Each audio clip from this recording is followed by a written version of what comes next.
Yes, good evening everyone. So in this session we are going to discuss about the continuation topic of metals and non-metals. So in the last two video class సెషన్స్లో మనం metals యొక్క introduction and అలాగే metals యొక్క physical properties and అలాగే metal యొక్క chemical properties. So metals అంటే ఏంటి, అలాగే మెటల్స్ ఉన్నటువంటి ఫిజికల్ ప్రాపర్టీస్ ఏంటి, అలాగే మెటల్స్ ఉన్నటువంటి కెమికల్ ప్రాపర్టీస్ ఏంటి అని మనం క్లియర్గా డిస్కస్ చేసుకోవడం జరిగింది. Right now in this session we are going to discuss about the one of the most important topic and a new concept, that is about the meaning of amphoteric oxides. అసలు amphoteric oxides అంటే ఏంటి అన్నది మనం ఈరోజు discuss చేద్దాం. Okay, so the topic name is amphoteric. So spelling వచ్చి amphoteric, AMPHOTERIC. Once again repeat it, amphoteric, AMPHOTERIC,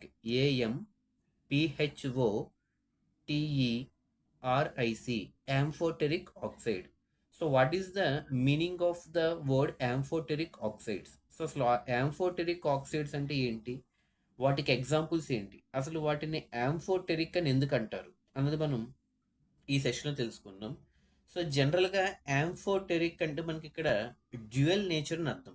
okay, రెండు behaviours అనమాట. అంటే ఒక బిహేవియర్ కాకుండా రెండు బిహేవియర్లు కనుక ఎగ్జిబిట్ చేయగలిగితే దాన్ని మనం యాంఫోటెరిక్ అంటాం. Amphoteric is nothing but exhibiting dual nature or dual behaviour. Okay, అంటే రెండు ప్రాపర్టీస్ కనుక ఒక ఎలిమెంట్ ఎగ్జిబిట్ చేయగలిగితే దాన్ని మనం యాంఫోటెరిక్ సబ్స్టెన్స్ అంటాం.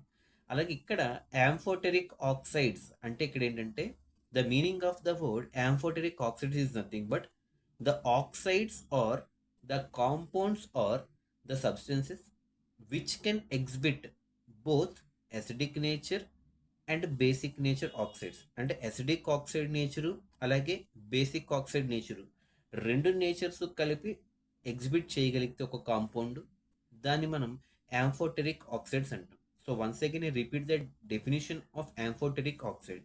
యాంఫోటెరిక్ ఆక్సైడ్ అంటే ఏం చెప్పుకున్నామండి, ఏ ఆక్సైడ్ అయితే లేదా ఏ కాంపౌండ్ అయితే లేదా ఏ సబ్స్టెన్స్ అయితే, means the oxides or the substances or the compounds that can exhibit both acidic oxide nature and as well as basic oxide nature. acidic oxide nature అలాగే basic oxide nature రెండు కూడా exhibit చేయగలిగితే that property of oxide is called amphoteric. Is a clear not? Amphoteric అంటే సింపుల్గా చెప్పాలంటే acidic oxide nature అలాగే basic oxide nature రెండింటిని కలిపి ఎగ్జిబిట్ చేయగలిగితే, రెండు నేచర్స్ అది ఎగ్జిబిట్ చేయగలిగితే, వెర్సటైల్గా ఉంటే దాన్ని మనం యాంఫోటెరిక్ అంటాం. అయితే ఇక్కడ అసిడిక్ ఆక్సైడ్ అంటే ఏంటి, బేసిక్ ఆక్సైడ్ అంటే ఏంటి? సో అసిడిక్ ఆక్సైడ్ ఎప్పుడు ఫామ్ అవుతుంది, బేసిక్ ఆక్సైడ్ ఎప్పుడు ఫామ్ అవుతుంది? సో ఇందాక మీకు కెమికల్ ప్రాపర్టీస్ చెప్పినప్పుడు మెటల్స్ ఎప్పుడైతే ఆక్సిజన్తో రియాక్ట్ అవుతాయో మెటల్ ఆక్సైడ్స్ ఫామ్ అవుతాయని చెప్పాను, అవునా కదా? సో ఈ మెటల్ ఆక్సైడ్స్కి బేసిక్ నేచర్ ఉంటుంది అనమాట. అంటే బేసిక్ మెటల్ ఆక్సైడ్స్ అంటాం. వాటిని ఏమంటాం, బేసిక్ మెటల్ ఆక్సైడ్స్. అంటే ప్రతి మెటల్ ఆక్సైడ్కి ఏ నేచర్ ఉంటుంది, బేసిక్ నేచర్ ఉంటుంది కాబట్టి బేసిక్ మెటల్ ఆక్సైడ్స్ అంటాం. అలాగే నాన్ మెటల్స్ ఏవైతే ఉన్నాయో ఆ నాన్ మెటల్స్ అన్నవి ఆక్సిజన్తో రియాక్ట్ అయ్యి నాన్ మెటాలిక్ ఆక్సైడ్స్ ఫామ్ అవుతాయి. ఏవవుతాయి? నాన్ మెటాలిక్ ఆక్సైడ్స్ ఫామ్ అవుతాయి. మరి వాటికి ఏ నేచర్ ఉంటుందని చెప్పాం, అసిడిక్ ఆక్సైడ్ నేచర్ ఉంటుంది అనమాట. సో నాన్ మెటల్ ఆక్సైడ్స్కి ఏమో అసిడిక్ నేచరు, మెటల్ ఆక్సైడ్స్కి ఏమో బేసిక్ నేచరు.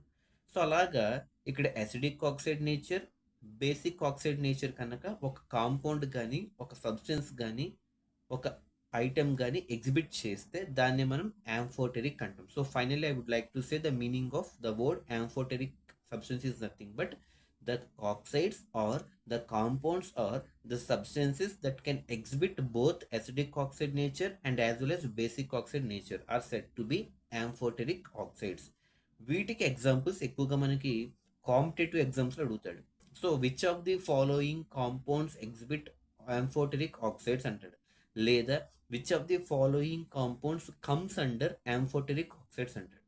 సో యాంఫోటెరిక్లోకి ఎక్కువగా మనం as per the competitive point of view చూసుకుంటే మనకి రెండు ఆక్సైడ్స్ మనం తీసుకుంటాం యాంఫోటెరిక్ కింద. ఒకటి జాగ్రత్త వినండి, జింక్ ఆక్సైడ్. ఏంటంటే అది జింక్ ఆక్సైడ్ అంటే జింక్ ప్లస్ ఆక్సిజన్ అంటే metal plus oxygen, metal oxide అంటే జింక్ ఆక్సైడ్, ZnO అంటాం. ఏమంటాం దాన్ని? ZnO, zinc oxide. So zinc oxide can act as a amphoteric oxide. It means that it can exhibit acidic oxide nature and as well as basic oxide nature.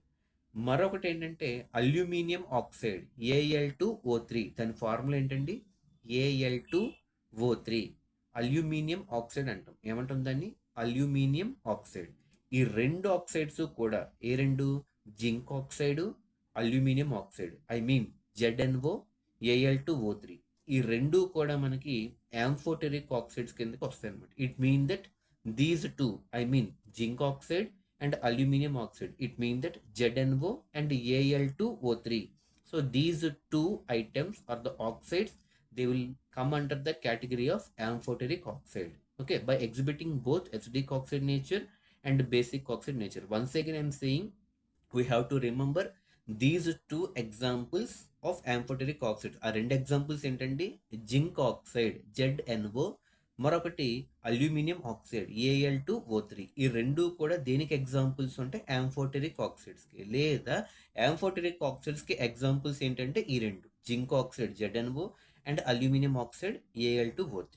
So this is the basic concept of amphoteric oxides. Okay, so in the next session we shall start discussing about the concept of galvanisation. అసలు galvanisation అంటే ఏంటి, దాని యొక్క importance ఏంటి, గాల్వనైజేషన్లో use చేసే metal ఏంటి, దాని యొక్క అప్లికేషన్స్ ఎక్కడెక్కడ వాడతారు అనేది మనం నెక్స్ట్ వీడియో సెషన్లో డిస్కస్ చేద్దాం. So okay, good evening, have a nice day.